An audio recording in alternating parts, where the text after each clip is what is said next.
Meine sehr geehrten Damen und Herren, liebe Gäste der Ludwig-Maximilians-Universität, ich darf Sie ganz herzlich begrüßen zu dieser heutigen Folge unserer Ringvorlesung, die stattfindet unter dem Titel der KI-Lectures. Und ich darf auch ganz herzlich begrüßen hier im Studio neben mir unseren heutigen Vortragenden, Herrn Professor Dr. Enrique Jiménez. Ich freue mich sehr, dass Sie hier sind.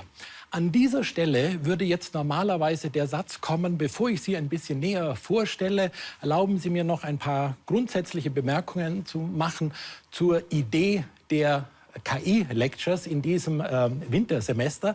Aber in diesem Fall muss ich gar nicht beide so genau voneinander trennen, denn dass Sie heute Abend hier sind, hat ganz eng zu tun mit unserer Idee dieser Vorlesungsreihe. Die Idee der Vorlesungsreihe ist es, ein hochdynamisches Wissenschafts- und Forschungsfeld zu präsentieren, nämlich künstliche Intelligenz, KI, und gleichzeitig zu präsentieren, was die LMU dazu beitragen kann. Die LMU als eine große Volluniversität in einzelnen repräsentativen Ausschnitten. Und Ihr Vortrag ist heute sozusagen ein Testfall für diese Idee. Wir könnten ja sagen, wenn wir so landläufige Vorstellungen haben, was Wissenschaft ist und wie Wissenschaft funktioniert, dann wissen wir, ja, also KI, das hat etwas zu tun mit Mathematik und Informatik. Frau Coutinho hat uns in der ersten Folge einen ganz grundlegenden Vortrag dazu gehalten und uns mal gezeigt, was KI eigentlich bedeutet. In der zweiten Folge hat Herr Koutsoulèris dann den Anwendungsfall Medizin, KI und Medizin uns vorgestellt. Und das leuchtet uns ja wunderbar ein. Die Medizin ist eine Naturwissenschaft, ist eine sehr stark empirisch fundierte Naturwissenschaft. Dass wir da einen Anwendungsfall von KI schon vor dem wunderbaren Vortrag von Herrn Professor Koutsoulèris vermuten, das steht in der Tat außer Frage. Und dann sind wir weitergegangen zu den Sozialwissenschaften, zu Frau Kreuter, die uns auch hier gezeigt hat, welche wirklich faszinierenden Anwendungsfälle KI dort bietet. Aber heute kommen wir zu den Geisteswissenschaften. Haben den Geisteswissenschaften, so könnten wir landläufig fragen und damit ein Klischee reproduzieren, haben den Geisteswissenschaften überhaupt etwas mit künstlicher Intelligenz zu tun? Herr Jiménez, Sie werden heute einen Vortrag halten, der einen sehr schönen und spannenden Titel hat. Ja, einen Titel, der sogar in sich einen gewissen Spannungsreichtum hat. Der Titel lautet Die Rekonstruktion von altorientalischen Meisterwerken durch den Einsatz von KI. Da gibt es diese beiden Begriffe, die stehen in einem solchen Spannungsverhältnis, nämlich auf der einen Seite KI, gut, das ist unsere Überschrift über die gesamte Vorlesungsreihe, aber auf der anderen Seite Meisterwerke. Wir beide sind Philologen. Wir könnten jetzt sofort beginnen, uns über Meisterwerke der Kulturgeschichte und der Literaturgeschichte zu unterhalten. Wir könnten uns über das Gilgamesch-Epos unterhalten und fragen, was bedeutet das, was wird da erzählt, wie wird da erzählt. Aber hat das etwas mit KI zu tun? Nun, es hat etwas mit KI zu tun und das werden Sie uns heute zeigen. Und deswegen war es uns in besonderer Weise wichtig, dass wir jemanden aus den Geisteswissenschaften gewinnen können, der dieses Klischee mit seinem Vortrag nachhaltig überwindet und zeigt, dass auch KI in den Geisteswissenschaften ein hochspannendes, hochdynamisches Thema sein kann. Und deswegen freue ich mich, dass Sie hier sind. Sie komplettieren diese Reihe von Vorträgen von namhaften Wissenschaftlerinnen und Wissenschaftlern, mit denen wir in diesem Wintersemester noch bis zum 8. Februar 2022 das Thema KI an 8 Dienstagen beleuchten. Dann möchte ich doch noch etwas und möchte das auch wirklich dringend sagen zur Organisation dieser Vorlesungsreihe. Und das erste Thema ist wie immer Corona. Das ist mir sehr wichtig, dass ich Sie, unser Publikum, darüber informiere, dass wir uns an alle geltenden Corona-Regeln halten. Hier im Studio gilt 2G. Da achten wir in der Tat sehr strikt drauf. Wir wollen so vorsichtig sein, wie es nur möglich ist. Auch dieses Studio ist gelüftet. Wenn Sie ab und zu Geräusche hören, die von draußen reindringen, dann liegt es einfach daran, dass wir immer wieder die Fenster aufmachen, um die Lüftung zu gewährleisten. Hier im Studio tragen wir alle die Maske, wenn wir uns bewegen. Nur wir zwei haben jetzt das Vorrecht, ohne Maske sprechen zu dürfen, wenn wir direkt in die Kamera sprechen. Aber wenn wir unsere Position verlassen, haben wir die Maske auf. Also wir sind da in der Tat sehr sorgfältig. Und das hat auch etwas mit der Geschichte dieser Ringvorlesung zu tun. Und ich muss Ihnen, liebe Zuseherinnen und Zuseher, ein Geständnis machen. Als wir diese Vorlesung unter diesem Thema geplant haben, das war im Frühjahr und dann im Sommer, habe ich tatsächlich, wie viele meiner Kolleginnen und Kollegen, an eine Präsenzveranstaltung gedacht. Sehnsüchtig habe ich daran gedacht. Und ich habe mir gedacht, wir machen wieder eine Ringvorlesung in einem großen Hörsaal im Hauptgebäude unserer Universität. Und dann schauen wir mal, und wenn es dann vielleicht doch noch Probleme geben könnte mit Corona, naja, dann würden wir eine digitale Alternative finden. Meine Güte, was für eine Fehleinschätzung, wenn wir die heutige Lage anschauen. Deswegen war es klug und insbesondere mein Team war das Team Vorsicht und hat mich früh dazu gebracht, wirklich dieses Format zu planen, um Corona begegnen zu können. Und heute, wenn ich wie Sie sehe, wie sich die Situation jetzt doch zum Jahresende hin wieder drastisch verschlechtert, wie froh sind wir, dass wir dieses Format gewählt haben und mit einer interessanten Vorlesungsreihe doch unser Publikum finden. Und wir finden unser Publikum. Auch heute haben wir 300 Anmeldungen. Gut, das ist jetzt nicht die große Zahl, die wir zum Beispiel bei den Corona-Lectures hatten, wo es um ein virologisches Thema geht und wo jedermann wissen wollte, wie ist es jetzt nun, wie überfällt mich dieses Virus. Aber dennoch, 300 Anmeldungen. Wir könnten damit einen mittelgroßen Hörsaal der Ludwig-Maximilians-Universität bis auf den letzten Platz füllen. Und ich finde es schön, dass wir gerade dieses Thema Geisteswissenschaft und KI dann doch an so viele Menschen in der Tat vermitteln können. Apropos Vermittlung, auch das will ich dazu sagen, der technische Hinweis, wir können Sie leider weder hören noch sehen. Aber dennoch können wir mit Ihnen in Interaktion treten. Also hier der Hinweis, Sie können Fragen stellen an Professor Jimenez. Nutzen Sie diese Gelegenheit, nutzen Sie sie über den Button Fragen und Antworten in Ihrem Zoom-Fenster. Und auch der Hinweis, dass auch diese Vorlesung, wie schon die 3 vergangenen Vorlesungen unserer KI-Lectures, dann circa in einer Woche auf dem YouTube-Channel nochmal anzuschauen sind. Aber natürlich, ich sage es immer wieder dazu, live is live. Mit unserem Vortragenden können wir heute diskutieren. Das können wir dann nicht mehr, wenn das auf YouTube steht. Ja, aber jetzt will ich Sie doch noch ein bisschen genauer vorstellen und ich darf sagen, wir haben heute eine wirklich beeindruckende und sehr, sehr interessante Persönlichkeit im Studio. Professor Dr. Enrique Jimenez ist Professor für altorientalische Literaturen am Institut für Assyriologie und Hethitologie der Fakultät für Kulturwissenschaften hier an der Ludwig-Maximilians-Universität der LMU. Sie sind in Granada geboren und Sie haben bereits den spanischen Nationalpreis für Abiturabsolventen gewonnen. Das hat mich in der Tat sehr beeindruckt. Und damit war ein Startpunkt für eine ganz außergewöhnliche Karriere gesetzt. Nach dem Abitur haben Sie dann an der Universität Complutense Madrid klassische Philologie mit dem Schwerpunkt indogermanische Sprachwissenschaft und hebräische Philologie studiert. Beide Studien haben Sie abgeschlossen, und zwar mit Auszeichnung, und dann 2010 den Nationalpreis des spanischen Erziehungsministeriums für Exzellenz der akademischen Leistung erhalten. Die Promotion in Religionswissenschaft haben Sie auch mit Summa Cum Laude abgeschlossen und wiederum einen Preis erhalten, nämlich den Dissertationspreis Ihrer Universität, der Universität Complutense in Madrid. Von 2012 bis 2013 absolvierte Herr Jimenez ein Erweiterungsstudium über den DAAD an der Ruprecht-Karl-Universität Heidelberg und anschließend arbeitete im Rahmen des Projekts Cuneiform Commentaries Project von 2013 bis 2016 als wissenschaftlicher Mitarbeiter am Department of Near Eastern Languages and Civilizations an der Yale University. Während einer Postdoktorandentätigkeit am Department für hebräische und aramäische Philologie an der Complutense Universität in Madrid erhielt Herr Jiménez 2017 den Sofia Kowalewskaja-Preis des deutschen Bundesministeriums für Bildung und Forschung. Jetzt mag vielleicht nicht all unseren Zuseherinnen und Zusehern bewusst sein, was es mit diesem Sofia Kowalewskaja-Preis auf sich hat. Man kann allerdings dazu sagen, es ist einer der am höchsten dotierten Preise im Wissenschaftsbereich überhaupt. Er ist dotiert mit 1,65 Millionen Euro. Und das zeigt, wie fundamental, wie weitreichend und wie wichtig Ihre Forschung angesehen wurde.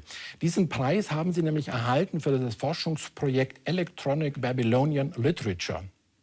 Dabei werden mit einer digitalen Applikation Textfragmente, wie sie auf tönernen Manuskripten überliefert sind, zusammengeführt. Und so können dann bislang nur lückenhaft bekannte Texte wie das Gilgamesch-Epos vervollständigt werden und damit auch wieder lesbar gemacht werden. Und ich glaube, damit sind wir schon sehr nah in jenen Bereich gekommen, über den Sie heute sprechen werden. Ich freue mich sehr, dass Sie bei uns sind. Ich freue mich sehr über Ihren Vortrag. Vielen Dank, Herr Jaros, für die Einladung einerseits und andererseits für diese sehr warme Einführung.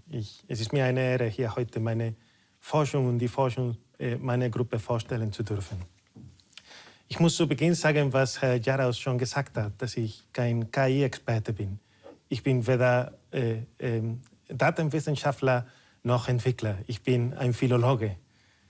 Aber gerade deshalb denke ich, dass meine begrenzte Erfahrung mit KI vielleicht anderen helfen kann, um zu sehen, wie man moderne Technologien für sehr hoch spezialisierte Forschung benutzen kann.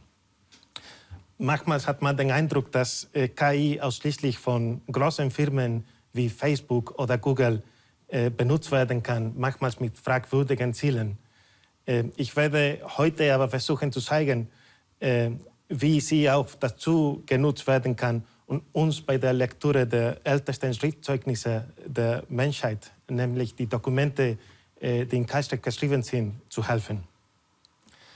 Ich bin, wie gesagt, Philologe, und zwar eine sehr seltsame Art von Philologe. Ich bin Assyriologe, das heißt, ich studiere die Kulturen des alten Mesopotamiens, des alten Assyriens und des alten Babyloniens. Mesopotamien ist der Name, den die Griecher der Region zwischen die Flüsse Tigris und Euphrat gaben, also das Zweistromland. Die Region ist Teil des heutigen Iraks. Der Claim to Fame des antiken Mesopotamiens ist natürlich die Tatsache, dass die Schrift hier zum ersten Mal in der Geschichte erfunden wurde. Die ältesten Schriftstücke, die wir besitzen, wurden in der Stadt Uruk gefunden und stammen aus der Zeit 3200 mehr oder weniger vor Christus. Wie dieses Schild, diese Stimme in der Wüste stolz verkündet, die ersten geschriebenen Wörter begannen hier. Die Schrift wurde hier nicht nur erfunden, sie hat auch in Mesopotamien eine extrem lange Geschichte. Sie wurde in Städten wie Uruk über 3000 Jahre lang verwendet. Das ist ein extrem langer Zeitraum, die erste Hälfte der Menschheitsgeschichte. Wie sah diese Schrift aus? Es handelt sich um die sogenannte Keilschrift. So genannt, weil die einzelnen Zeichen aus Keile bestehen, die mit einem dreikantigen Griffel auf Schilfrohr in nassen Ton gedruckt werden. Schreiben auf Ton mag primitiv erscheinen. Es ist aber tatsächlich das billigste und langlebigste Schreibmaterial, das die Menschheit je geschaffen hat. Wenn man etwas für die Nachwelt festhalten will, würde ich auf jeden Fall empfehlen, dafür Ton zu verwenden. Ton hat nur einen Nachteil. Einmal getrocknet ist es sehr zerbrechlich, sodass uns Schriftzeugnisse aus Ton in der Regel nur in Fragmente erhalten geblieben sind, so wie etwa auf der Folie zu sehen ist. Wie man diese Fragmente sinnvoll benutzen kann, ist das Thema dieses Vortrags. Aber zuerst will ich sagen, dass seltsam aussehende Schriften auf Ton zu lesen, mag exotisch klingen. Das Fach, dem ich angehöre, die Assyriologie, ist in der Tat ein sehr kleines Fach. Es gibt nur sehr wenige Assyriologen auf der Welt, vielleicht um die 500. Aber die Kulturen in Textcorpora, denen die Assyriologie sich widmet, sind keineswegs klein. Tatsächlich ist das Akkadische die wichtigste Sprache des alten Mesopotamiens, nach dem Griechischen die zweitbestbelegte Sprache der Antike, wenn man die Anzahl der Wörter im Korpus betrachtet. Vielen werden vielleicht überrascht sein, dass es aus der Antike mehr schriftliche Zeugnisse eine Sprache gibt, deren Existenz von vielen ignoriert ist. Das ist Akkadisch als etwas von Latein, aber das ist eigentlich der Fall. Außerdem ist das Korpus des Akkadischen und auch des Sumerischen, der anderen wichtigen Sprachen aus Mesopotamien, dynamisch. Das heißt, es wächst jedes Jahr um mehrere tausend Wörter. Natürlich werden Latein und Griechisch überall auf der Welt studiert. Akkadistik und Sumerologie erscheinen hingegen eher als geheimnisvolle Disziplinen, für die es nur sehr wenige Spezialisten gibt. Was ich damit sagen will, ist, dass ein enorm großes Fachgebiet von nur einer Handvoll Menschen untersucht wird, sodass wir uns oft in einem Dschungel von Daten verloren fühlen. Wir müssen so viel Grundlagenarbeit leisten, dass wir nur selten dazukommen, Ansätze aus verwandten Disziplinen sowie der Soziologie, der Literaturwissenschaft oder der Linguistik zu benutzen. Gerade deshalb, da die Ente ist groß, aber weniger sind der Arbeiter, kann KI ein mächtiger Partner sein. Ich möchte zunächst an einem typischen Beispiel zeigen, wie tief wir uns in unsere Datendschungel verirren und wie wir uns traditionell mit einem philologischen Machete einen Weg durch diese Dschungel gebahnt haben. Dann werde ich zeigen, wie wir heute hier an der LMU versuchen, den Prozess zu automatisieren. Das Beispiel stammt aus den berühmten Bibliotheken von Ashurbanipal in Ninive. Ninive ist eine antike Stadt, deren Ruinen gegenüber dem heutigen Mosul in Nordirak liegen. Auf dem Foto stehen wir auf den Ruinenhügel von Ninive und blicken auf das moderne Mosul. In dieser Stadt, der damaligen Hauptstadt des Assyrischen Reiches, errichtete im 7. Jahrhundert vor Christus König Ashurbanipal eine Bibliothek, die die größte Sammlung von Texten der gesamten antiken Welt darstellt. Wir wissen nicht, wie die Bibliothek aussah, aber wir haben andere Bibliotheken in Mesopotamien gefunden und wir können uns vorstellen, dass die Bibliothek von Ashurbanipal zur Zeit von diesem König in etwas so aussehen würde. Hier in einer Tempelbibliothek der babylonischen Stadt Sippar können wir sogar die Regale sehen, in denen die Tafeln aufbewahrt werden sollten. Diese schöne Bibliothek ist jedoch keineswegs so, wie die Bibliothek von Ashurbanipal aussah, als sie wieder gefunden wurde. Denn kurz nach dem Tod Ashurbanipals wurde seine Bibliothek von den Armeen, die seine Stadt eroberten, in Schutt und Asche gelegt. So stellte sich Delacroix den Sturz Ashurbanipals vor, als Inbegriff des orientalischen Despotismus, wenn der König mitsamt seinen Konkubinen, Pferden und Dienern stirbt. Das ist natürlich übertrieben, aber als 25 Jahrhunderte später der Archäologe Leard die Bibliothek entdeckte, bot sich ihm ein desolates Bild. Etwa 30.000 Fragmente in einer dicken Schicht von etwa 20 Kubikmeter auf dem Fußboden, so seine Beschreibung.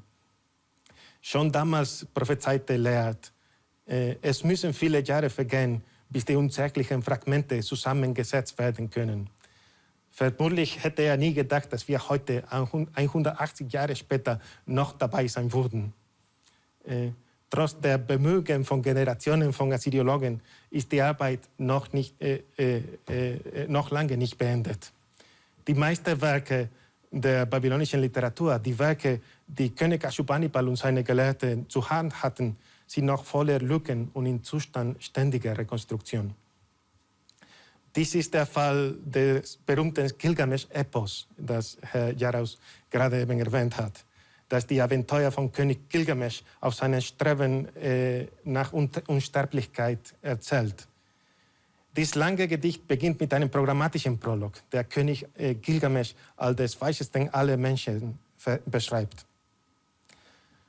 Von kurz nach der Zeit von Leerd bis 1998 konnten wir nur Folgendes von diesem Prolog, einen Klassiker, ein Meisterwerk der babylonischen Literatur, lesen.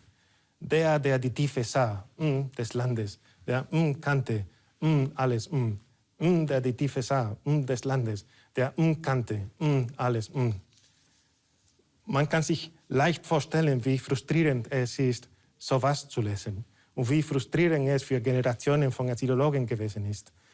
Schon in den 30er Jahren sagte ein Assyriologe lapidar, die Anfangszeilen des Gilgamesch-Epos können leider immer noch nicht vervollständigt werden, ohne dass man reichlichen Gebrauch von der Fantasie machte.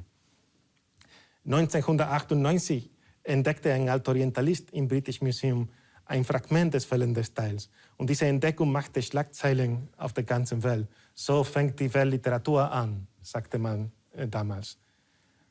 Dank dieser Entdeckung wissen wir nun genau, was Gilgamesch sah, die Grundfeste des Landes. Der die Tiefe sah, die Grundfeste des Landes, der kannte, der dem alles bewusst. Gilgamesch, der die Tiefe sah, die Grundfeste des Landes, der kannte, der dem alles bewusst. Wir wussten allerdings immer noch nicht, was Gilgamesch wusste. Was hat ihn so weise gemacht? Dann kam eine weitere Entdeckung zu unserer Hilfe. Vor nur 15 Jahren wurde ein neues Fragment veröffentlicht, das es aufdeckte. Der die Tiefe sah, die Grundfeste des Landes, der die Wege kannte, der dem alles bewusst. Gilgamesch, der die Tiefe sah, die Grundfeste des Landes, der die Wege kannte, der dem alles bewusst. Also wenn wir zählen, seit der Zeit von Leerd, bis wir diesen Text vollständig lesen könnten, haben wir nur 150 Jahre gebraucht, um diesen Prolog wiederzugewinnen. Unsere Kenntnisstand sämtlicher Literaturwerke aus dem alten Mesopotamien befindet sich in einem ähnlichen Fluss. Wir haben nur etwa 60% des gesamten Gilgamesch-Epos wiederhergestellt. Aber jedes Jahr erscheinen neue Fragmente, die uns zwingen, das zu überdenken, was wir zu kennen glaubten. Was am meisten irritiert, ist die Tatsache, dass diese neuen Fragmente häufig nicht etwas im Rahmen aktueller archäologischer Ausgrabungen entdeckt werden, sondern mitunter seit Leers Tagen in der Schubladen der Museen den Schlaf des Gerechten schlafen. Viele Gelehrte haben ihr ganzes Forscherleben mit der Sichtung dieser gigantischen Masse unbekannter Fragmente verbracht, die in den Museenmagazinen ruhen. Um besser zu erklären, wie wir versuchen, dieses Problem mit KI zu lösen, möchte ich zwei Merkmale der Keilschrift und der keilschriftlichen Literatur erläutern. Das erste Problem ist die Polyvalenz. In vielen alten und modernen Schriftsystemen kann das gleiche Zeichen mehrere phonetische Lesungen haben und auch ganze Wörter. In diesem Beispiel kann das Keilschriftzeichen Ri für die Silben Ri, Dal, Tal und sogar für das Verb fliegen stehen. Wenn man nicht genügend Kontext hat, wie es bei Fragmenten häufig der Fall ist, ist dann sehr schwer, die richtige Lesung auszuwählen.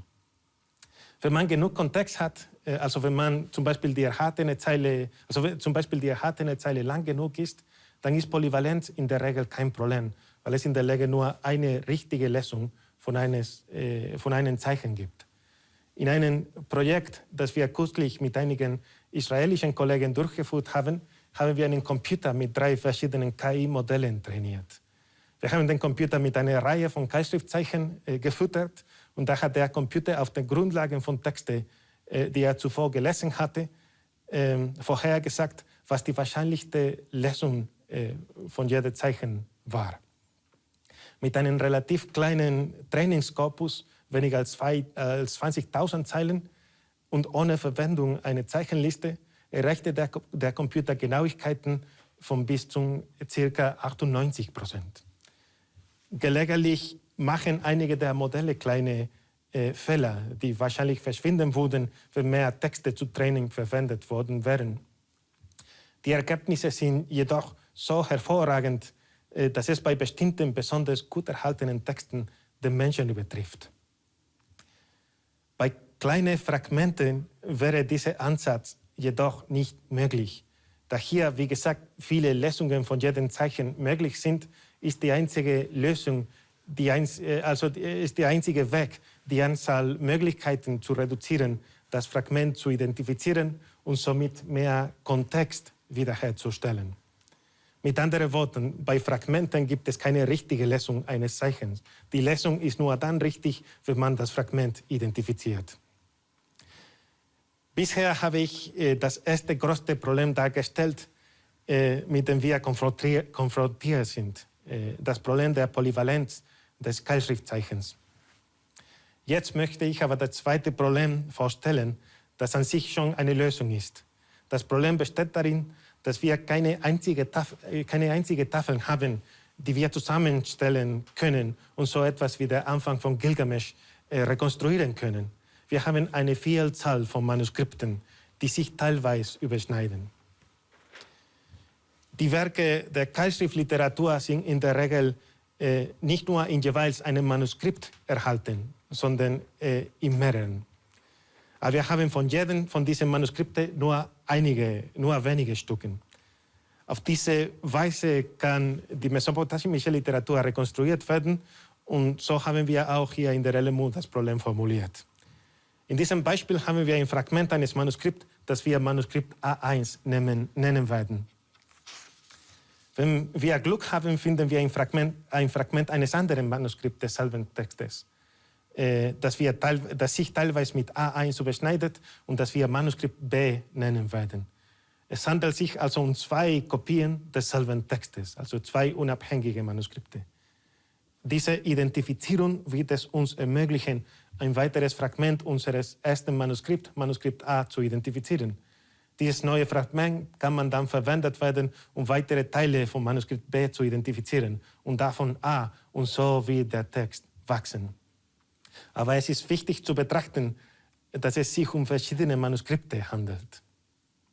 Das Problem ist sehr komplex. Bis zu einem gewissen Grad handelt es sich um ein Puzzle, sodass wir in einigen Fällen die verschiedenen Fragmente vom Manuskript A zusammenfügen können. Und dann machen wir ein sogenanntes Join. In diesen Fällen könnten wir einen der aktuellen Ansätze zum Lösen von Puzzles verwenden. Ein wichtiges Thema in der aktuellen Forschung. Zum Beispiel dieser Artikel, der gerade von drei israelischen Kollegen veröffentlicht wurde, macht dies für archäologische Objekte. Das Lösen von Puzzles ist ein heißes Thema für Computer Vision. In dieser Arbeit stellen sie einen Algorithmus zur Rekonstruktion von zerbrochenen archäologischen Fundstücke vor. In einigen Fällen konnte also diese Ansätze auch bei der Keilschriftliteratur produktiv sein. Aber das ist nur eine Minderheit der Fälle. Das häufigste Szenario ist, dass wir verschiedene Fragmente von mehreren Manuskripten haben, sodass wir die sich überschneidenden Punkte für die Rekonstruktion verwenden müssen. Aber die Überschneidung ist nicht ganz so sauber, wie es auf dieser Folie aussieht. Damit komme ich zum wichtigsten Punkt. In alten Mesopotamien gab es keine Duden-Kommission und für die Keilschrift keine normierte Orthographie. Das heißt, es gibt keine einzige richtige Schreibweise für ein Wort. Dies ist eine angepasste Passage aus dem mesopotamischen Weltschöpfung-Epos. Man kann hier sehen, dass es 3 Fragmente gibt. Die 2 blauen gehören zum Manuskript A und das grüne zum Manuskript B. Aufgrund der orthografischen Unterschiede zwischen Absa A im Manuskript A und Su U im Manuskript B gibt es nur ein überlappendes Zeichen zwischen diesen 2 Manuskripten, und zwar A.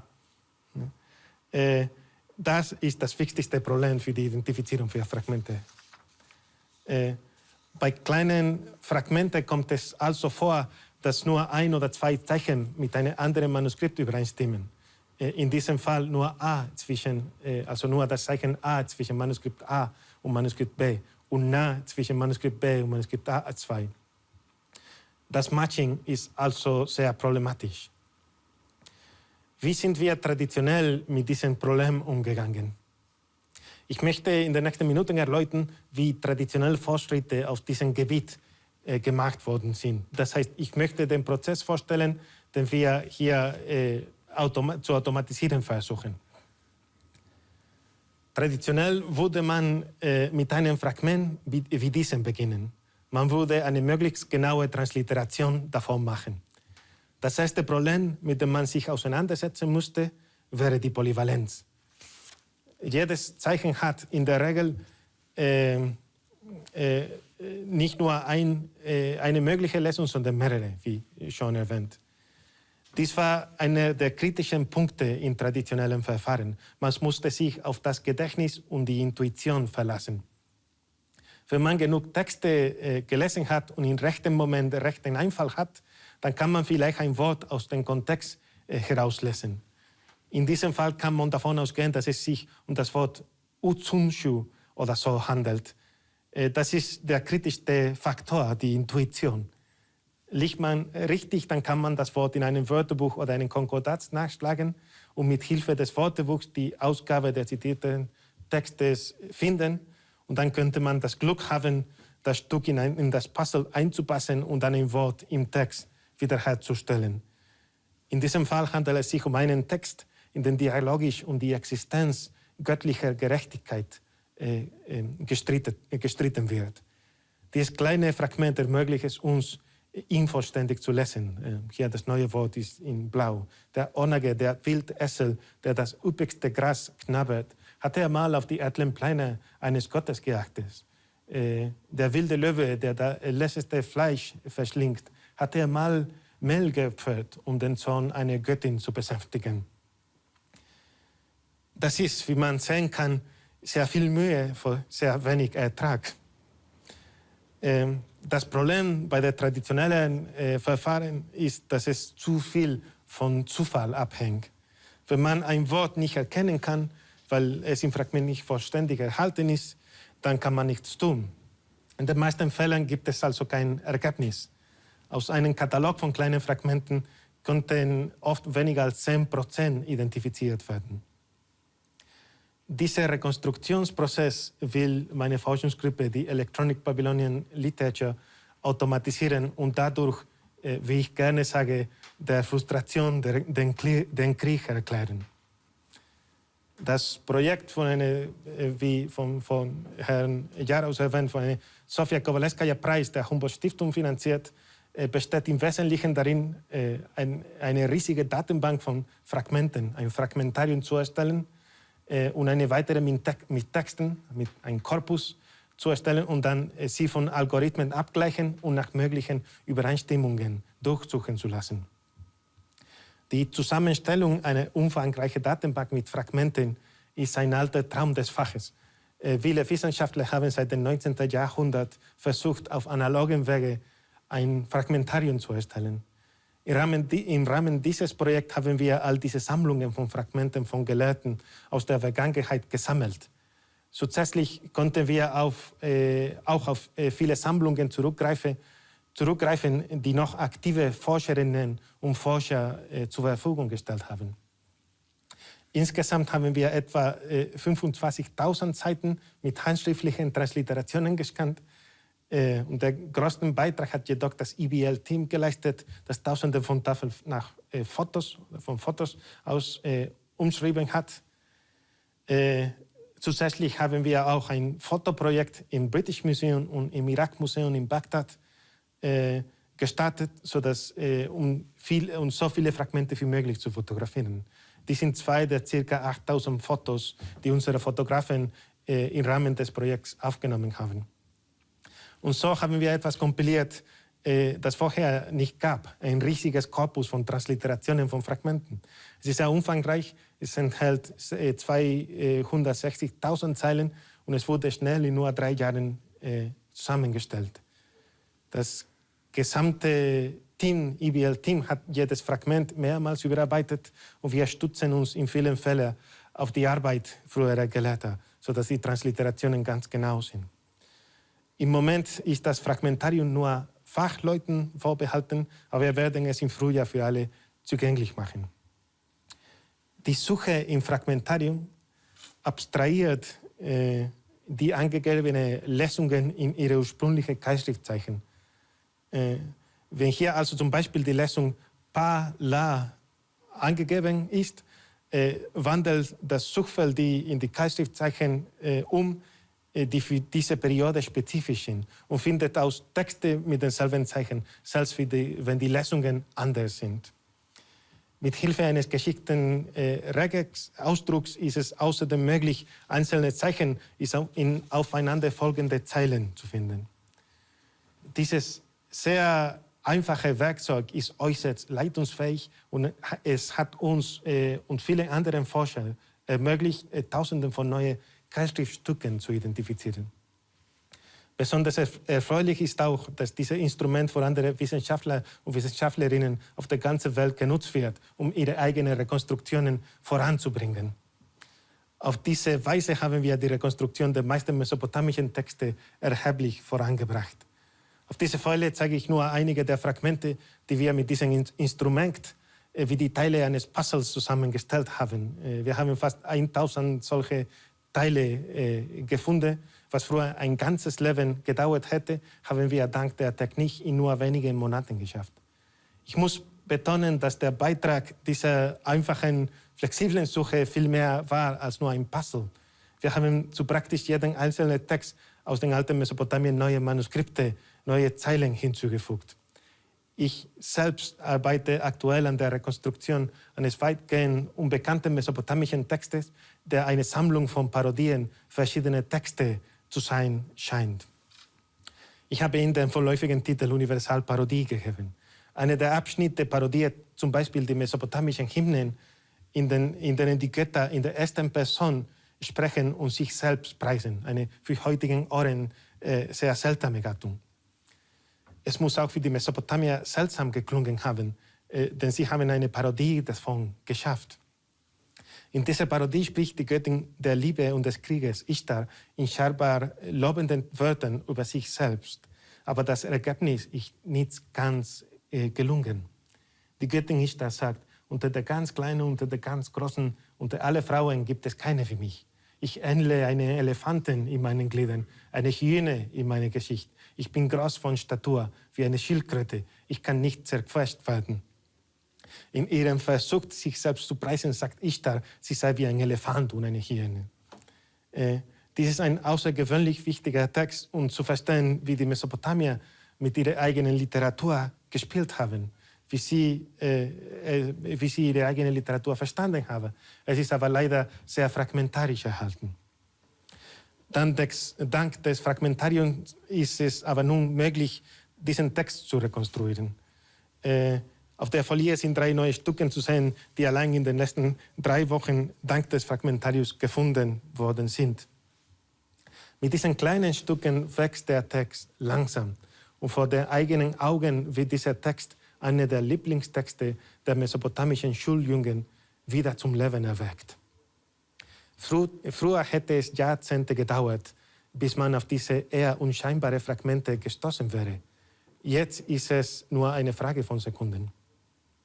Auf diese Weise ermöglicht uns die moderne Technik, die für Jahrtausende verlorene Literatur der alten Babylonier wiederzulesen und lebendig nachzuvollziehen, wie die Schuljungen, die diese Stücke schrieben, sich an der surrealistischen Selbstanpreisung von Ishtar erfreuten. Aber die Methode, neue Fragmente zu finden, kann noch weiter automatisiert werden. Ich werde jetzt erklären, wie wir das zu erreichen versuchen. Zunächst möchte ich sagen, dass die Universalparodie nur einer der Texte ist, die wir im Rahmen von Electronic Babylonian Literature Projekt bearbeiten. Wir haben einen Korpus alle Klassiker, alle Meisterwerke der babylonischen Literatur zusammengestellt. Alle Texte, die die Kinder in der babylonischen Schule gelernt haben und die jeder gebildete Babylonier auswendig kannte. Dazu gehören zum Beispiel die Flutgeschichte, das Weltschöpfung-Epos, das Gilgamesch-Epos, das Gedicht des leidenden Gerechtes und so fort und so weiter. Alle Texte sind mit vielen neuen Sektionen versehen, die wir mit Hilfe des Fragmentariums gefunden haben. Unsere Editionen richten sich an 3 verschiedene Zielgruppen. Erstens an Fachleute, zweitens an die breite Öffentlichkeit und drittens an den Computer. Für die breite Öffentlichkeit haben wir einen Korpus mit englischen und arabischen Übersetzungen, sodass jeder sehen kann, wie der Text nach unserem neuesten Wissensstand steht. Es ist ein Weg zur Demokratisierung von Wissenschaft, auch für die arabische Welt. Für die Experten haben wir eine kritische Ausgabe mit vielen neuen Manuskripten. Die Edition enthält erstens eine phonetische Version, das heißt, wie die Babylonier den Text hätten schreiben müssen, wenn sie ihn in lateinischen Buchstaben und mit unserer Orthographie geschrieben hätten. Und zweitens enthält die Edition auch eine Transliteration von allen bekannten Manuskripten. Für den Computer haben wir einen Parser-Entwickler entwickelt, der unsere Transliterationen nimmt und sie unter anderem in eine einfach lesbare Textform umwandelt, die vom Computer gelesen werden kann. Dieser gepasste Text ist die Grundlage für die Automatisierung des Prozesses. Die beiden Hauptprobleme, die wir bei der Automatisierung zu überwinden hatten, habe ich bereits erklärt. Einerseits die Polyvalenz, andererseits die Vielzahl des Manuskriptes. Hier können wir sehen, dass eigene Manuskripte das Zeichen Ta verwenden, andere das Zeichen Tu2, wieder andere das Zeichen Tu4. Ähnliche Variationen gibt es bei fast jedem Wort. Wenn wir also ein kleines Fragment haben, müssen all diese Variationen berücksichtigt werden. Der logische Gedanke wäre, hier alle Zeichen zu berücksichtigen, die für die Schreibung dieser Silbe verwendet werden könnten. Das Problem ist, dass das System einfach zu mehrdeutig ist. Betrachten wir zum Beispiel das Zeichen Tu2. Dieses Zeichen hat, wie die meisten Zeichen in Keilschrift, verschiedene mögliche Lesungen. Wir könnten es als Tu2 lesen, als Chish, als Pir2 und so fort und so weiter. Wenn wir also dieses Zeichen als Ausgangspunkt nehmen, um ein Fragment zuzuordnen, sollten wir nicht nur alle Tu-Zeichen in Betracht ziehen, sondern auch alle möglichen Schreibweisen von den Silben Chish, Bir, Lach und so fort und so weiter. Wir müssten auch alle möglichen Schreibweisen des Wortes Lichts berücksichtigen, von denen es viele gibt. Außerdem könnten alle Zeichen, die zur Schreibung von Licht verwendet werden, auch durch viele andere Zeichen ersetzt werden. Mit anderen Worten, wenn man der Logik folgen und das tun, was wir erwarten würden, dann hätte man am Ende Dutzende von möglichen Ersetzungen für jedes Zeichen. In der Folge hätten wir dann bei diesem Verfahren stets sehr viele falsche Identifizierungsvorschläge. Die sozusagen logische Methode sollte also ausgeschlossen werden. Stattdessen spielen wir mit Ersetzungen. Wir wissen, dass bestimmte Zeichen in Manuskripten durch andere ersetzt werden können. Also als erstes haben wir also versucht, jedes Fragment mit jedem Text zu vergleichen, wo wir jedes Zeichen einmal durch einen Wildcard ersetzt haben. Dies ist zum Beispiel ein Fragment, das in den Tiefen des Fragmentariums lebte. Wir haben es mit einer der alten Transliterationen eingegeben und dann versuchte das Skript, es zu identifizieren und dann, wie gesagt, in jeder Iteration ein Zeichen durch ein Wildcard ersetzt hat. Durch diesen sehr einfachen Vorgang konnte der Computer das Fragment zuordnen und uns mitteilen, dass es mit hoher Wahrscheinlichkeit zum Gedicht des leidenden Gerechtes gehört, was eigentlich stimmt. Das Gedicht des leidenden Gerechtes, eines der Meisterwerke der akkadischen Literatur, beginnt mit einer Hymne, in der der Gott Marduk als mächtiger, aber nachsichtiger Gott gefeiert wird. In diesen Zeilen Marduk, der in seiner Wut verehrend ist wie der Sturm eines Orkans, aber sein Wehen ist wie eine Morgenbrise angenehm. Soweit wir wissen, ist das erste Stück babylonischer Literatur, das von einem Computer identifiziert wurde. Dies ist immerhin eine sehr einfache Methode, mit der es allerdings gelang, mehrere Übereinstimmungen zu finden, die den Menschen entgangen waren. Wir haben gerade eine komplexere Methode entwickelt. Wir haben festgestellt, dass die Art von Substitutionen, die wir in Keilschrifttexten haben, den Polymorphismen oder genetischen Variationen ähneln, die in der DNA auftreten. Natürlich ist die Berücksichtigung solcher Polymorphismen ein zentrales Anliegen der Bioinformatik. Und es wurden viele Algorithmen zum Sequenzalignment entwickelt. Das ist genau, was wir brauchen, Sequenzalignment. Daher haben wir uns entschlossen, einen solchen Algorithmus für die Keilschrift anzupassen.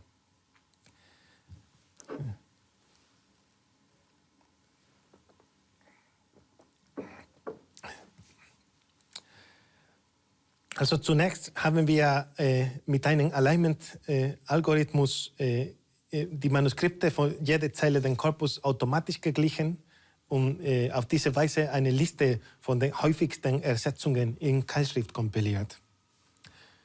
Diese Art von Substitutionen sind das Äquivalent zu den Polymorphismen in der Genetik. Hier ist eine nicht vollständige Liste solcher Varianten. Der Vorteil dieses Ansatzes ist, dass wir eine Reihe von Varianten haben, die wir berücksichtigen können. Wir haben ihnen eine hohe Punktzahl in Alignment gegeben. Aber auch jede andere unerwartete Variante wird den Algorithmus nicht daran hindern, Übereinstimmungen zu finden. Sie wird lediglich die Punktzahl leicht verringern.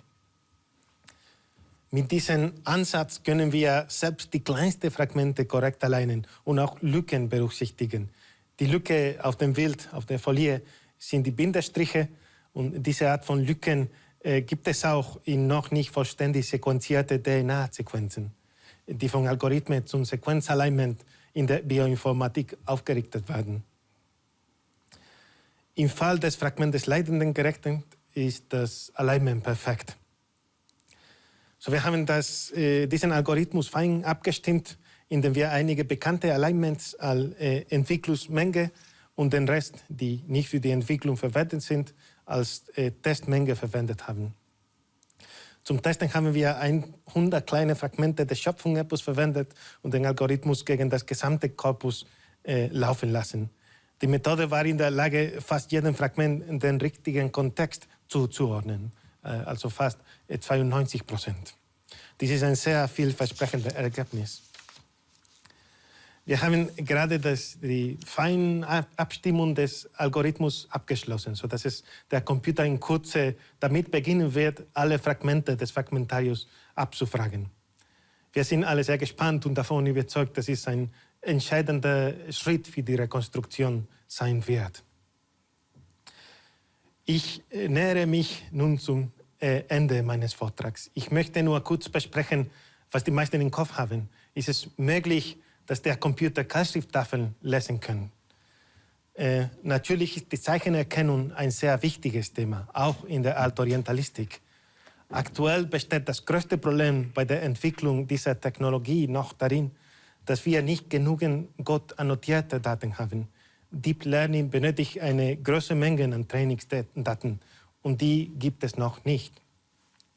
Einige Kollegen aus Heidelberg haben kürzlich eine Methode vorgestellt, die Annotation von Keilschriftzeichen erheblich beschleunigt, indem sie bereits erstellte Transliterationen nehmen und vom Computer mit den Fotografien vergleichen lassen. Das OCR von Keilschrifttafeln ist aber noch nicht gelungen. Wir haben ebenfalls eine Methode zur schnellen Annotation von Tafeln entwickelt. Wir haben eine KI trainiert zur Erkennung der Zeichen, hier auf der Folie unter Generate Annotations, die sich noch nicht im Lernprozess befindet. Das gesamte Team gibt Annotationen ein, sodass sich das Modell zweifellos schnell verbessern wird. Das Training einer KI für diese Aufgabe ermöglicht natürlich den Prozess enorm zu beschleunigen. Zum Beispiel könnte man unter Tausenden von noch nicht gelesenen Fotos nach Zeichensequenzen suchen. Dies führt mich zum letzten Punkt. Ich habe keinen Zweifel daran, dass Computer in einigen Jahren in der Lage sein werden, Keilschrifttafeln zu entziffern. Es wird wahrscheinlich noch sehr viele Jahre dauern, bis sie es besser können als Menschen, aber das wird auch wahrscheinlich passieren. Die Frage ist natürlich, ob wir einen Terminator schaffen, eine Maschine, die uns alle arbeitslos machen wird. In meinem Spezialgebiet muss ich gestehen, dass das Lesen von Tafeln für einen geschulten Assyriologen keine besondere große Herausforderung ist. Eigentlich ist das der genussvollste Teil unserer Arbeit. Aber es ist eben doch ein technischer und manchmal auch mechanischer Vorgang, der automatisiert werden kann und soll. In meinem Fachgebiet sprechen wir manchmal von einer etwas mythischen Zukunft, in der all diese Grundarbeiten erledigt sein werden und uns eine vollständig wiederhergestellte Literatur zur Verfügung stehen wird, in der man Gilgamesch vom Prolog bis zum Epilog ohne jede Lücke lesen kann. Dieser Tag wird kommen und dann stellt sich die Frage, was wir dann zu tun haben werden. Ich habe bewusst dieses Bild von Uruk gewählt, um meinen Vortrag abzuschließen. Wir stehen hier auf dem Hauptheiligtum von Uruk und sehen in die Ferne den Verlauf der antiken Mauer. Diese Mauer, die heute so gut wie verschwunden ist, hat für einen Assyriologe eine besondere Bedeutung. König Gilgamesch stammte aus dieser Stadt, beschloss sich aber nach dem Tod seines besten Freundes, sie zu verlassen und auf der Suche nach Unsterblichkeit durch die Welt zu ziehen. Diese Suche war vergeblich und nachdem Gilgamesch den äußersten Rand der Welt erreicht hatte, musste er mit leeren Händen nach Uruk zurückkehren. Doch als er sich Uruk näherte, erblickte er die Mauer von Uruk und sagt eine kleine Hymne an diese Mauer. Steigt doch hinauf auf der Mauer von Uruk, wandle umher. Die Fundamente beschaue und das Ziegelwerk prüfe, ob ihr Ziegelwerk nicht aus Backstein besteht, ob dieselben Weisen nicht selbst die Grundmauern legten. Erst nach seiner Rückkehr lernte Gilgamesch seine Heimatstadt zu schätzen, die er so leichtfertig verlassen hatte. Die Reise, auf der wir uns befinden, ist wohl auch eine Rückreise. Der enorme Fortschritt, der die Automatisierung ermöglicht, wird es uns erlauben, andere Ansätze zu nutzen, die wir aufgrund der Anforderungen unseres Fachgebiets heute nicht benutzen können. Diese neuen Ansätze werden uns wieder zu unserer Disziplin, zu unseren Kulturen und zu unseren Literaturen zurückführen und sie als brandneu, aber immer noch erkennbar zeigen. Vielen Dank. Ja, vielen herzlichen Dank, Herr Professor Jimenez, für diesen wunderbaren, wirklich extrem spannenden Vortrag. Sie haben uns auf eine Reise mitgenommen, die mindestens 2,5 Jahrtausende umfasst, mindestens, wenn nicht sogar länger. Und dabei gezeigt, wie dieser Gegenstand, der so weit zurückliegt, mit modernster Technik für uns wieder lesbar und verstehbar gemacht wird. Also vielen herzlichen Dank. Wir haben eine ganze Reihe von Fragen und ich möchte gleich einsteigen in die Frage. Und die erste Frage betrifft jetzt vielleicht gar nicht so sehr KI, sondern zunächst mal überhaupt Ihre Einschätzung für unser Publikum, was Ihren Gegenstand betrifft. Also das, womit Sie sich in der Tat wissenschaftlich auseinandersetzen. Sie haben jetzt Uruk gezeigt. Ich weiß nicht genau, wo das liegt. Sie haben jetzt auch von Mesopotamien gesprochen. Das ist das Gebiet des heutigen Irak, wo man sagen muss, unglaublich, welche politischen, auch religiösen Verwerfungen über die Zeit und auch in jüngster Zeit stattgefunden haben. Sie beschäftigen sich also mit einer untergegangenen Kultur. Warum ist es überhaupt interessant? Oder, konkreter gefragt, was ist denn eigentlich die Gegenwärtigkeit Ihres Gegenstandes? Sie haben am Anfang ganz kurz gesagt, Erfindung der Schrift. Das ist ja auch für uns heute noch relevant. Wie würden Sie das einschätzen? Ja, das ist eine sehr gute Frage. Gut, also diese Kulturen sind sehr, sehr alt. Die sind verstorben. Die existieren nicht mehr und man kann sie sogar nicht mehr erkennen, wie man auf diesem Bild von Uruk sehen kann. Aber trotzdem, sie haben etwas mit uns zu tun. Diese Literaturwerke, die sind uns nicht fremd. Wir können sie verstehen, wir können sie lesen. Wir können hier erkennen, dass es sich um die gleiche Menschheit handelt, die wir auch sind. Um die Menschheit wirklich erkennen nach so vielen Jahrtausenden, das ist wirklich sehr, sehr schön. Und das würde ich sagen, ist das größte, also das wichtigste Ziel unseres Faches, ist die Menschheit von dieser Zeit wieder erkennen zu können, wieder finden zu können. Und deswegen ist unsere Forschung auch interessant oder auch wichtig, auch für die moderne Zeit, weil wir sind immer noch die gleiche Menschheit. Wir sind immer noch diejenigen, die Gilgamesch geschrieben haben. Und deswegen Mesopotamien zu untersuchen, bedeutet auch, uns selber zu untersuchen. Bei uns Medienhistorikern gibt es, sagen wir mal, ein Bonmot. Und dieses Bonmot heißt, also natürlich mit Blick auf diesen kulturellen Kontext, den Sie uns jetzt vorgeführt haben, heißt, die Geschichte der Schriftkultur beginnt mit einem Lieferschein. Jetzt haben Sie allerdings schon von sehr komplexen Texten gesprochen, auch von Texten, die Sie als Literatur bezeichnet haben. Da gibt es auch noch eine Frage. Ich will jetzt hier eine Frage aufgreifen, die lautet: Hat die untersuchte Sprache bzw. Schrift eine Entwicklung durchgemacht, die es bei der Untersuchung zu berücksichtigen gilt? Unterscheiden sich ältere Texte von jüngeren Texten und wie wird damit umgegangen? Also die Frage ist, hat man früh begonnen, also einfach komplexere Aufzeichnungen zum Beispiel über den ökonomischen Verkehr zu machen und ist dann irgendwann zur Literatur übergegangen? Wie stellt sich das für diesen Kontext dar? Ja, das ist wiederum eine sehr gute Frage. Also am Anfang der Keilschriftkultur, als die ersten Schriftzeugnisse bei diesem Heiligtum in Uruk geschrieben worden sind, gab es lediglich administrativen Listen und lexikalischen Listen. Das sind die zwei Gattungen, die wir am Anfang der Menschheitsgeschichte haben.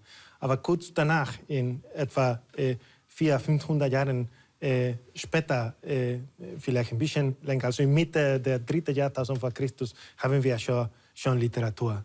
Am Anfang war die Schrift nicht besonders gut angepasst für die Literatur, aber langsam hat man die Schrift dann dafür angepasst. Ja, ob wir die verschiedenen Stufen erkennen können, ja, man kann sie ohne jegliches Problem erkennen, wobei hier das Problem ist, dass wir von einer schriftlichen Kultur sprechen. Das heißt, es ist ein bisschen konservativer als also die geschriebene Sprache ist konservativer als die gesprochene Sprache. Deswegen manchmal weiß man nicht genau, wie die Sprache zu diesem genauen Zeitpunkt klingen konnte. Ich wollte jetzt gerade nach dem Literaturbegriff fragen, aber weil Sie genau diesen Punkt angesprochen haben, der wird auch von einer Zuseherin oder einem Zuseher aufgegriffen. Woher, so lautet die Frage, woher wusste man ursprünglich, welchen Laut oder welche Bedeutung die einzelnen Keilschriftzeichen haben?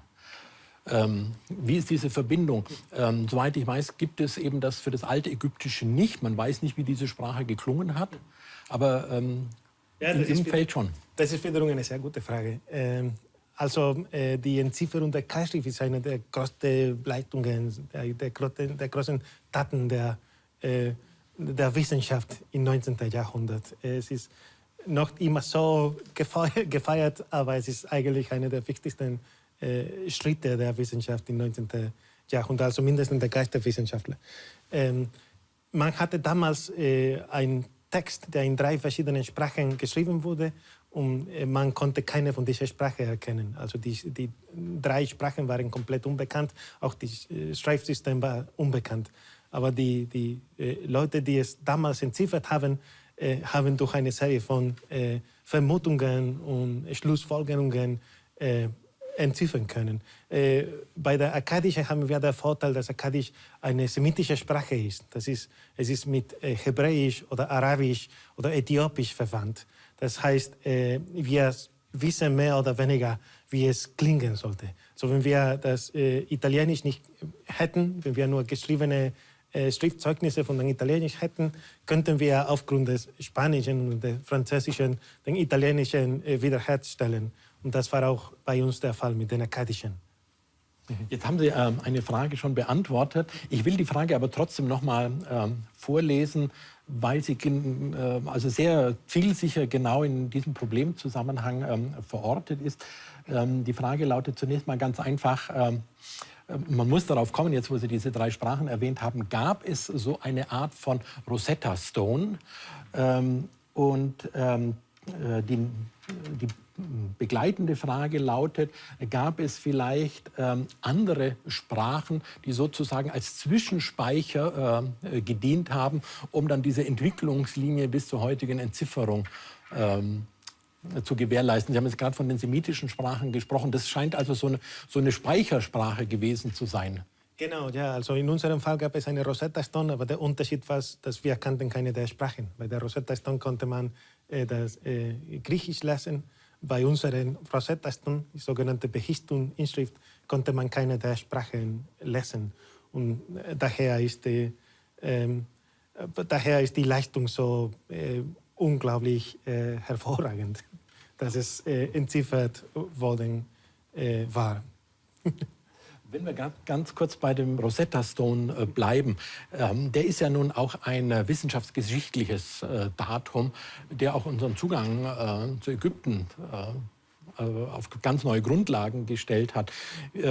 Würden Sie Ihre Forschung von der wissenschaftsgeschichtlichen Bedeutung her ähnlich sehen wie die Entzifferung dieser Sprachen über den Rosetta Stone?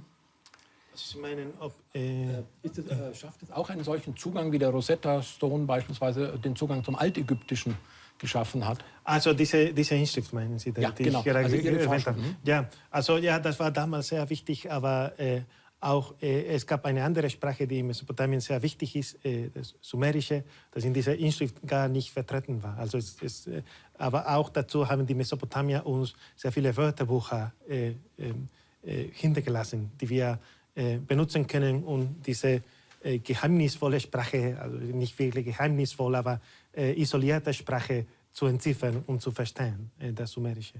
Ja.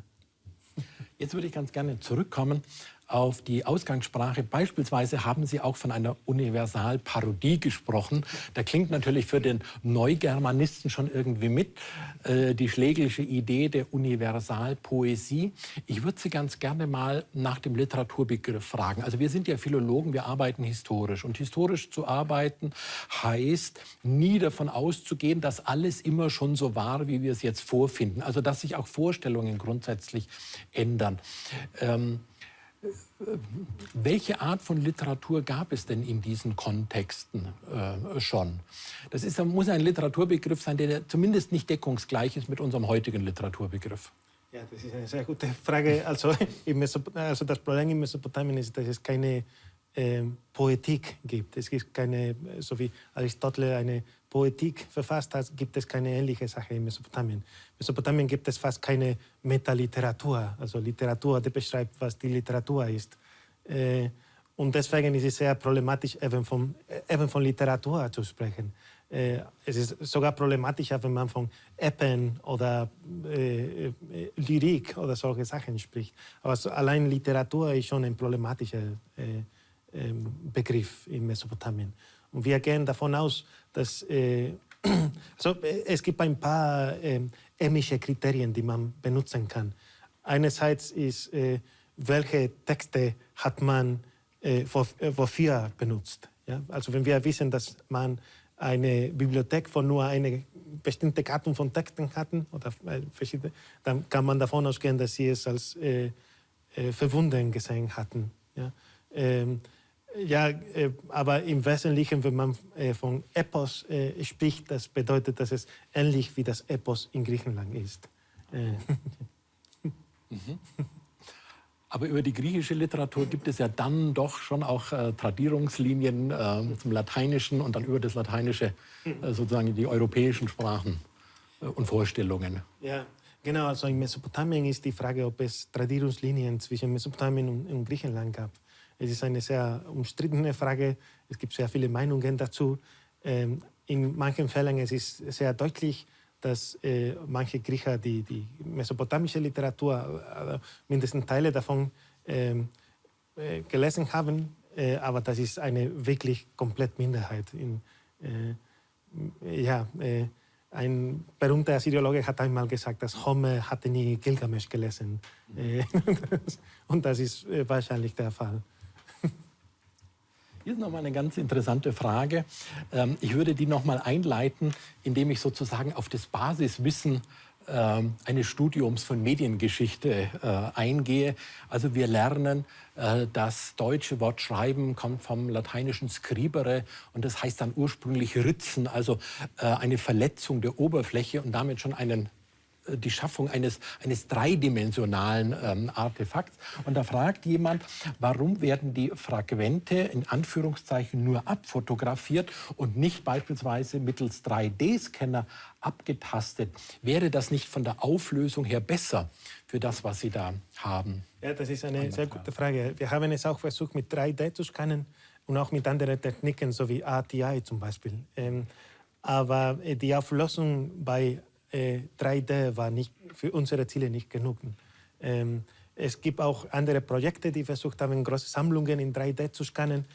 Zum Beispiel für die automatische Erkennung von Zeichen wäre das eine sehr gute Idee, weil die Tiefe ist auch ein Faktor, den man berücksichtigen muss, um die Texte automatisch zu entziffern. Aber bei uns ist der Fall, dass wir auch Tausende, also wirklich 70.000 Fotos haben. Und die müssen wir auch benutzen. Und das ist gerade, was wir versuchen, mit der KI versuchen wir diese Fotos für Zeichenerkennung zu benutzen. Also es ist einerseits eine Frage dass es viel praktischer ist, einfach normale Fotos zu machen, also von professionellen Fotografen und so weiter. Andererseits, dass die Auflösung ist bei 3D, also bei normalen 3D-Scannen nicht genügend für die Zeichen. Man muss entweder sehr große Dateien machen oder sehr lang bei dem Scannenprozess verbringen. Ich würde ganz gerne zwei Fragen, die, glaube ich, in dieselbe Kerbe schlagen, zusammenfassen und Ihnen gerne beide Fragen vorlesen. Die Fragen lauten, könnte das von Ihnen entwickelte Verfahren auch modellhaft auf andere Sprachen oder Schriften und Texte angewendet werden? Und die zweite Frage lautet, gibt es andere Schriftsprachen auf der Welt, wo die Quellenlage ähnlich schwierig und fragmentiert ist? Inwieweit kann man ihre Fortschritte auf andere Forschungsgegenstände übertragen?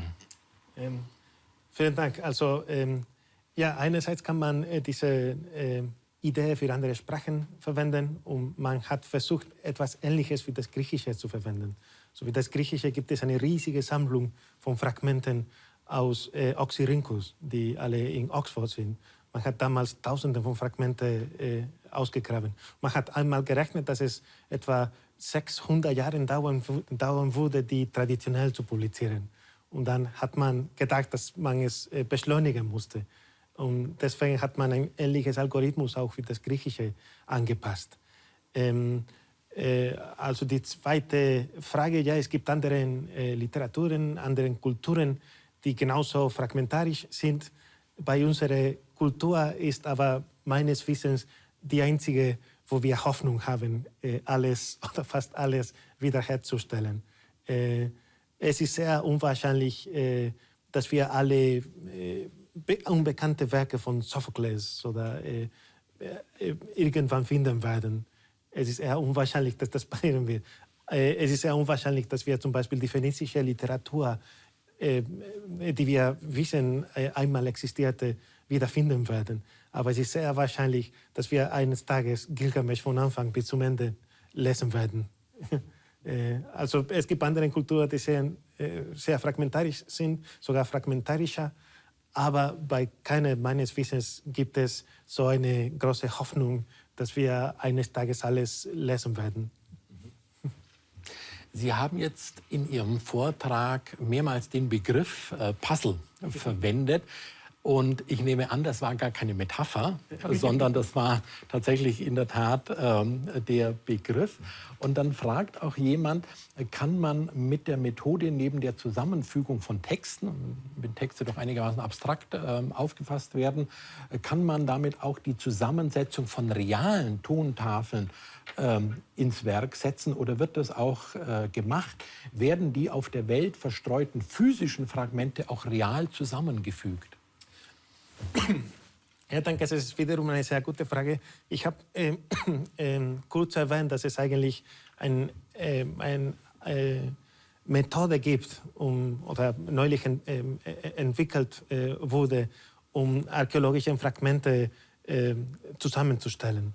Ja, das würde auch theoretisch für die KI funktionieren können. Und dann, wir sind auch dabei, etwas Ähnliches zu konzipieren. Aber das wurde auch mit 3D gemacht, wobei es nicht automatisch war, sondern manuell. Aber man hat mit 3D geprüft auf Fragmente, die in 2 oder 3 verschiedenen Museen sind, zusammenpassen können oder nicht. Und es war sehr erfolgreich. Wir versuchen es, also wir haben vor, es anhand von Fotos zu versuchen. Ja? Das Problem dort ist, was ich eben gesagt habe, dass wir haben nicht viele Stücke einen Puzzle, sondern viele Stücke von vielen verschiedenen Puzzles und wir wissen nicht, wie viele Stücke es fehlen. Also macht die Sache sogar problematischer. Wenn wir nur ein Puzzle hätten und dann mit diesem Puzzle das gesamte Gilgamesch lesen könnten, das wäre sehr schön. Aber das ist nicht der Fall, leider. Wir haben sehr viele Puzzles und wir wissen nicht, wie viele Stücke es fehlen. Es wurde einmal berechnet, dass aus der Bibliothek von Ashurbanipal, diese berühmte Sammlung, die ich beschrieben habe, nur etwa 30% erhalten ist. Beziehungsweise im britischen Museum erhalten ist. In diesen 30%, wir wissen nicht, wie viele Kopien von Gilgamesch oder die Schindfluggeschichte es gab. Und wir müssen arbeiten, wie ist das, was wir haben. Wir haben vorhin gerade über diese Tradierungslinien gesprochen. Jemand fragt konkret nach dem Gilgamesch-Epos. Ist es tatsächlich nur in der Schrift, die Sie untersucht haben, überliefert oder gibt es da auch Zwischenstufen, die man für die Rekonstruktion heranzieht? Ja, also für die Gilgamesch-Epos ist es eigentlich einer der wenigen Texte, die wir in verschiedenen Stufen haben. Nicht nur in verschiedenen Stufen, sondern auch in verschiedenen Sprachen. Wir haben verschiedene sumerische Erzählungen über Gilgamesch. Und wir können teilweise sehen, dass diese Erzählungen auch in den akkadischen Versionen erhalten sind. Von der akkadischen Version gibt es sehr viele verschiedene Stufen. Wenn wir über Gilgamesch oder das Gilgamesch-Epos sprechen, sprechen wir allerdings vor allem über die Version aus dem 1. Jahrtausend vor Christus. So die Version, die vor allem im 1. Jahrtausend vor Christus belegt ist. Wir wissen nicht, wie alt sie ist. Wir vermuten, dass sie Ende des 2. Jahrtausends vor Christus verfasst worden ist. Aber die Version, die am besten belegt ist und die am längsten ist und die am schönsten auch ist diejenige, die wir aus dem 1. Jahrtausend kennen. Das ist eben diejenige, die ich in meinem Vortrag zitiert habe. Jemand fragt, was glaube ich mit Blick auf KI also durchaus eine gewisse Brisanz hat. Könnte die KI auch mit neu hergestellten Keilschrifttafeln trainiert werden, also der Korpus künstlich vergrößert werden? Also könnte die KI, die entziffern kann, auch selber produktiv schreiben? Ja, das ist wiederum eine sehr gute Frage. Und das ist, also ob die KI die Texte ergänzen konnte. Wenn es Teile von einem Text uns fehlen, ob die KI das wiederherstellen könnte. Ja, also es wurde in manchen Fällen, also es gab neulich einen Artikel, wo man eine KI trainiert hat, um Texte wiederherzustellen. Aber das waren lediglich Verwaltungstexte. In der Verwaltungstexte gibt es ja viele Formellen, die man schon kennt. Und dann kann die KI dann die leicht ergänzen. Also das ist auch der Fall bei Menschen. Aber das Problem, das wir haben mit der Literatur, nicht wirklich ein Problem, sondern auch eine schöne Sache, ist, dass wir wissen nicht, was zu erwarten. Also die Literatur ist sehr überraschend. Wenn der Assyriologe gesagt hat, dass den Prolog von Gilgamesch kann man nicht lesen, ohne dass man reichlichen Gebrauch von der Fantasie machte, das meinte er, dass jeder versucht, es zu ergänzen, und wenn man diese kleinen Stücke entdeckt hat, hat man dann festgestellt, dass alle vorherigen Ergänzungen falsch waren. Ja, weil in der Literatur ist wirklich nicht, wir wissen nicht, was zu erwarten. So je formularischer ein Text ist, desto möglicher ist es, eine KI dafür zu trainieren, Lücke zu erfüllen. Aber wenn der Text nicht formularisch ist, man könnte es theoretisch tun, aber die Ergebnisse werden wahrscheinlich nicht so überzeugend sein. Wir haben vorhin über den Literaturbegriff gesprochen. Sie haben auch gesagt, dass die Schriftsprache konservativer ist als die gesprochene Sprache. Und jemand fragt, die Texte, die Sie untersuchen, gehören die ausschließlich der Hochkultur einer Gesellschaft an oder geben Sie auch Einblicke in die damalige Alltagswelt? Ja, vielen Dank. Ja, also wir haben beide. Und was überraschend ist, dass wir finden beide auch in den gleichen Sammlungen. Also wir haben Texte, die so wie diese Parodie sind, die zusammen mit Texten mit Hymnen an Ishtar zum Beispiel aufbewahrt worden sind. So das heißt, der Text und die Parodie, die leben zusammen. Und also diese Parodien sind natürlich auch sehr Hochkultur. Aber wir haben andere Texte, die nicht so hoch sind. Wir können vermuten, dass sie Populärliteratur waren, also Erzählungen und so weiter. Sie sind aber auch mit den Hochkultur, hochliterarischen Texten aufbewahrt. Wir können vielleicht davon ausgehen, oder wir müssen auf jeden Fall davon ausgehen, dass es auch eine mündliche Literatur gab, die wir überhaupt nicht kennen. Und nochmals, alles, was wir von diesen Zivilisationen haben, sind diese kleinen Stücke von Ton, das wir versuchen zusammenzustellen. Ja. Wo liegen die denn? Fragen jetzt zwei Zuseherinnen oder Zuseher. Ich nehme auch die beiden Fragen nochmal zusammen. Wo sind denn die Hauptquellen auf der Welt heute hinterlegt? Liegen diese in europäischen Museen oder im Nahen und Mittleren Osten? Oder, ein bisschen anders formuliert, Sie verwenden in Ihrer Forschung offensichtlich viele Quellen bzw. Keilschriftfragmente aus dem Nationalen Museum des Irak und dem British Museum. Gibt es noch weitere Quellen für Ihre Forschung? Jetzt wird es interessant, zu denen Sie bislang keinen Zugang haben, aber die Sie gerne fotografieren bzw. untersuchen würden. Ja, das ist eine gute Frage. Also, ja, die zwei größten Sammlungen in der Welt sind das British Museum und das Irak Museum. Und die sind die beiden, mit denen wir Kooperationen haben. Es gibt viele andere Sammlungen in der Welt. In den USA, in Deutschland gibt es auch zwei große Sammlungen, in anderen europäischen Ländern. Aber die größten Sammlungen in der Welt sind British Museum und Irak Museum. Es gibt auch sehr viele Sammlungen, die unzugänglich sind. Es ist schade, weil die Tafeln, wenn man die nicht, also wenn man die Tafel ausgräbt, dann werden sie schlimmer. Also die werden langsam zerstört. Ja, weil wegen naturalen Faktoren. Deswegen muss man die schnell publizieren oder schnell fotografieren. Es gibt aber leider sehr viele Museen in der Welt, wo das nicht erlaubt ist. Und, ja, es ist schade, aber es ist eine politische Frage als wissenschaftliche.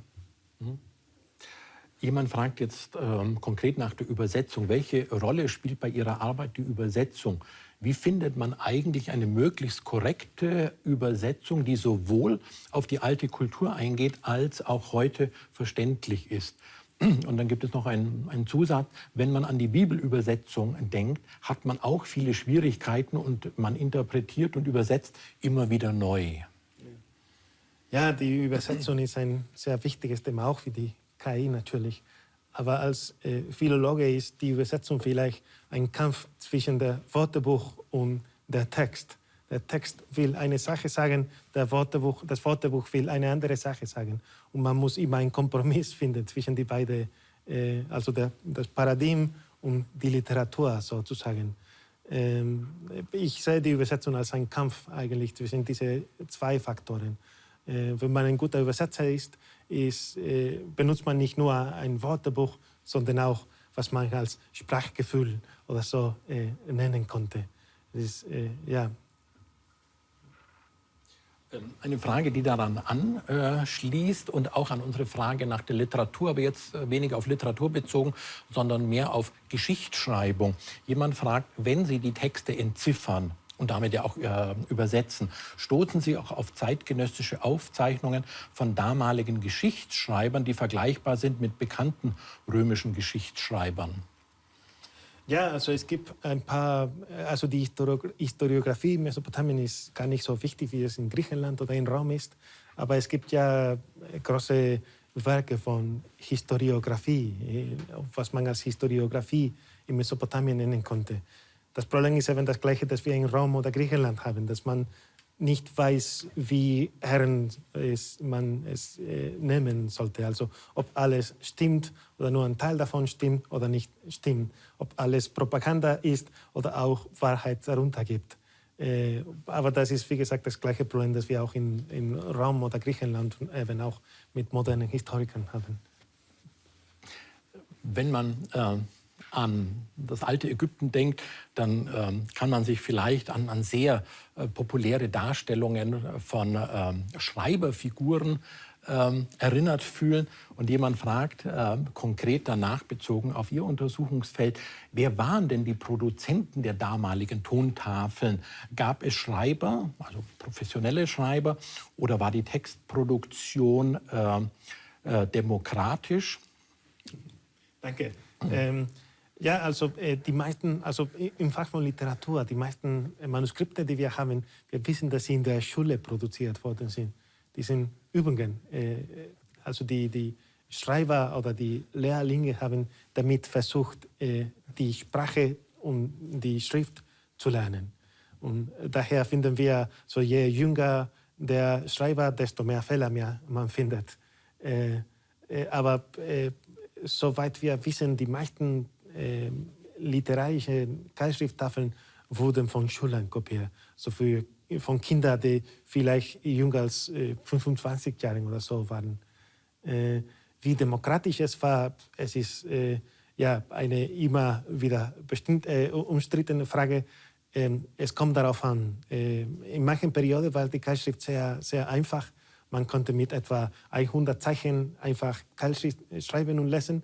Und dann also es gab viele, die lesen und schreiben konnten.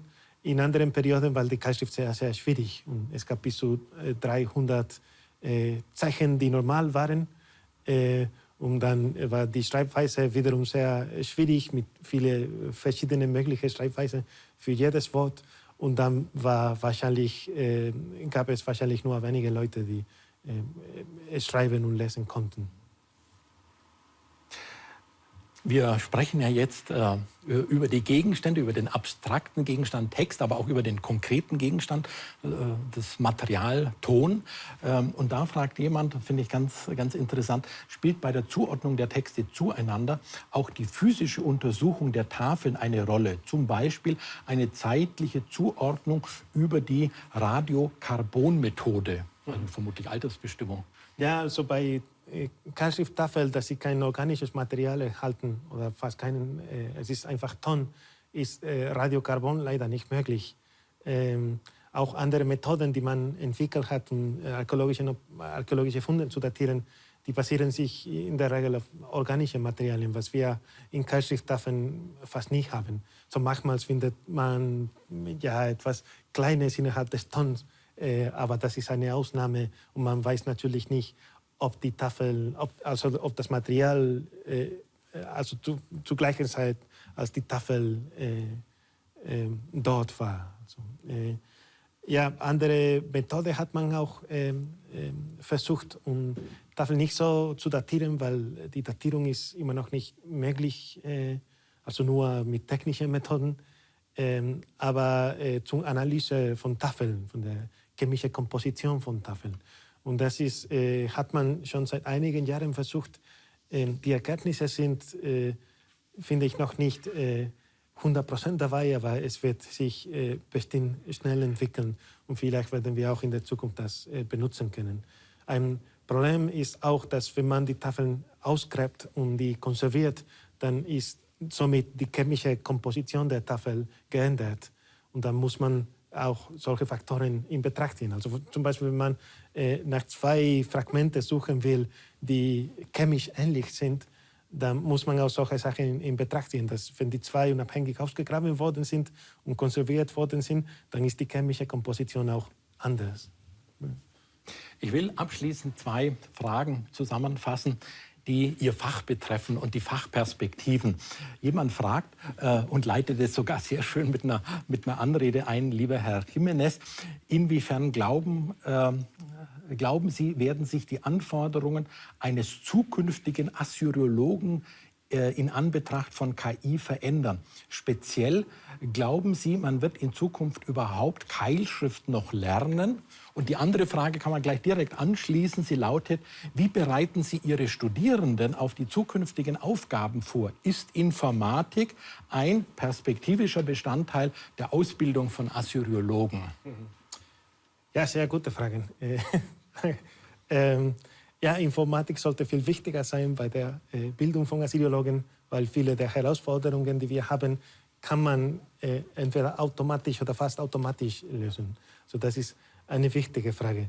Eine wichtige Sache. Was die andere Frage betrifft, da meinte, habe ich gerade die Informatik. Wird die Informatik ein Teil der Ausbildung auch von Assyriologen sein oder überhaupt von Menschen, die sich mit alten Sprachen beschäftigen? Genau, ja, ich glaube, es ist wichtig, ja, dass man mindestens die Grundlagen von Coden versteht und dass man auch diese neuen Methoden dafür verwenden kann, diese philologische Fragen zu lösen. Die, wie gesagt, man kann sie automatisieren und das heißt, man soll sie automatisieren, sodass wir Menschen etwas Wichtigeres oder Spannendes machen können. Spannenderes. Ja, das war ein wunderbares Schlusswort. Und ich möchte mich ganz herzlich bei Ihnen bedanken für diesen wirklich tollen Vortrag. Sie haben uns auf eine weite Reise genommen, aber Sie haben uns auch gezeigt, so weit wir auch zurückreisen, wir landen dann doch immer wieder bei uns. Und vor allem haben Sie heute mit Ihrem Vortrag auch ein Klischee nachhaltig zerstört, nämlich dass KI und Geisteswissenschaften gar nichts miteinander zu tun haben. Ich bin wirklich beeindruckt, wie man KI einsetzen kann, gerade mit der Sprache, mit Sprachkunstwerken, mit Meisterwerken, wie Sie es genannt haben. Von daher war das heute ein wirklich ganz, ganz wichtiger Teil der Vorlesungsreihe der KI-Lectures insgesamt. Vielen herzlichen Dank, Herr Professor Jiménez, dass Sie bei uns waren. Und auch vielen herzlichen Dank an Sie, liebes Publikum, dass Sie uns auch heute wieder gefolgt sind. Vielen herzlichen Dank für Ihre Aufmerksamkeit. Vielen herzlichen Dank auch für Ihre Fragen und dass Sie so wunderbar zu dieser interessanten Diskussion mit unserem heutigen Gast beigetragen haben. Ja, am Anfang unserer heutigen 4. Folge der KI-Lectures habe ich gesagt, heute realisieren wir ein ganz bestimmtes Spannungsverhältnis, nämlich das Spannungsverhältnis von Geisteswissenschaften und KI innerhalb der Abfolge der KI-Lectures. Und damit machen wir weiter, nämlich in unserer nächsten Folge am 14. Dezember, wieder gewohnt, um 18 Uhr haben wir in einer Veranstaltung genau dieses Spannungsverhältnis hineingepackt, nämlich das Spannungsverhältnis von KI und Geisteswissenschaft oder genauer gesagt von KI und philosophischer oder noch genauer gesagt ethischer Bewertung von Anwendungsfällen der KI. Es werden 2 Philosophinnen und ein Philosoph miteinander diskutieren, nämlich Privatdozentin Frau Dr. Fiorella Battaglia, Herr Dr. Timo Kreger und die Absolventin der Philosophie Licia Kuckertz, die eine Bachelorarbeit zum Thema KI-gestützte Militärroboter und moralische Verantwortung geschrieben hat und dafür auch ausgezeichnet worden ist, die werden in der Tat diskutieren zu einem Thema, das auch wirklich spannend formuliert ist. Das Thema dann am 14. Dezember lautet: Von Pflegerobotern bis zu militärischen Drohnen, ethische Herausforderungen durch künstliche Intelligenz. Und das Spannungsverhältnis zwischen KI und Geisteswissenschaft wird nicht nur thematisch ausgetragen, sondern auch personell, denn das Gespräch mit den beiden Philosophinnen und dem Philosophen wird moderiert von Professor Dr. Martin Wirsing, Informatiker und zugleich auch ehemaliger Vizepräsident für den Bereich Studium und Lehre hier an der Ludwig-Maximilians-Universität, also ein Informatiker, moderiert ein Gespräch von Philosophinnen und Philosophen zum Thema ethische Dimension und ethische Verantwortung der KI. Also ich hoffe, dass Sie wieder mit dabei sind. Sie sehen, es war spannend, es wird auch spannend bleiben. Eine Registrierung ist ab heute schon möglich. Über unsere Webseite bei lmu.de/ki-lectures. Auch der Hinweis heute nochmal, wir freuen uns wirklich sehr über Ihr Feedback. Nutzen Sie die natürlich anonyme Online-Umfrage, die Sie gleich in der folgenden Folie sehen und mit QR-Code mit einem Smartphone auch aufrufen können. Ja, dann nochmal vielen herzlichen Dank an alle und dann bis in 14 Tagen, wenn es um Pflegeroboter und militärische Drohnen, um ethische Herausforderungen durch die künstliche Intelligenz geht. Bleiben Sie gesund.